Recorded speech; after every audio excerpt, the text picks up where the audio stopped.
ఈ మధ్య కాలంలో అమ్మాయి సినిమాలు చూస్తూ వస్తాను. ఒక్కొక్క క్యారెక్టర్ ఒకలా చేస్తుంది.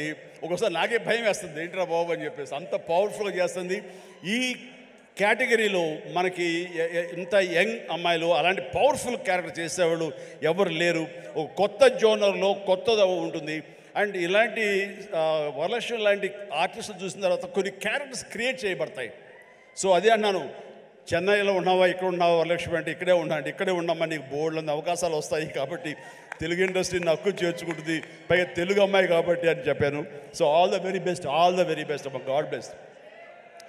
అలాగే విలన్గా చేసినటువంటి వినయ్ చాలా వెరీ పవర్ఫుల్గా చేస్తారు. Vinay please please please please stay stay stay. Vinay, wonderful. You look damn good, like a Hollywood. You look a Hollywood villain, and you have your own mark, and you will have your own market here. Definitely, all the very best. And ప్రతి ఒక్కరికి నేను మనస్ఫూర్తిగా అందరికి చెప్తాను. And Niranjan Reddy గారికి కూడా నా హృదయపూర్వక అభినందనలు. ఈ సినిమా గురించి ఫస్ట్ నాకు పరిచయం చేసిన ఎవరో తెలుసా? మా సినిమా షూటింగ్లో ఎనీ గెసెస్?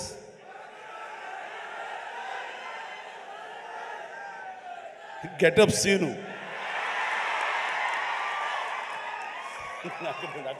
దగ్గర రాకు. అండ్ గెటప్ సీను, సార్ ఒక సినిమా చేస్తున్నాను సార్ నేను, మీరు హనుమంతుల భక్తులే కాబట్టి మీతో షేర్ చేసుకోవాలని.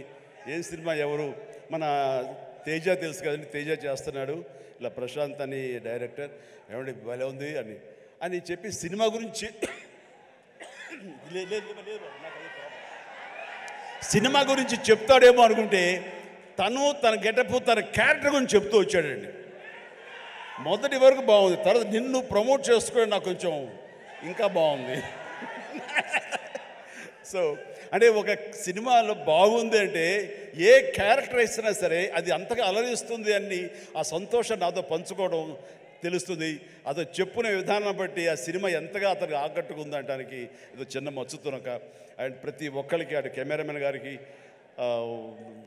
ఇతర కాసర్ల గారికి, కేకే గారికి, లిరిసిస్, ఇలా ప్రతి ఒక్కరి మ్యూజిక్ డైరెక్టర్ గారికి, ఇలా ప్రతి ఒక్కరికి మనస్ఫూర్తిగా నా హృదయపూర్వక అభినందనలు తెలియజేస్తూ నేను చెప్తున్నాను, ఒక్కళ్ళలో కూడా ఏమాత్రం డల్ అనేది పెట్టుకోకండి. Cinema super duper hit. That's it.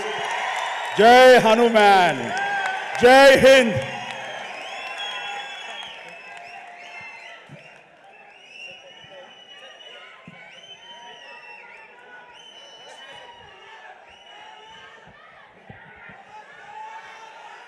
ఒక చక్కటి అనౌన్స్మెంట్ చేయండి, మీ నోట్తో చేస్తే బాగుంటుంది అని హీరో, ప్రొడ్యూసర్ గారు, డైరెక్టర్ గారు నాతో చెప్పారు.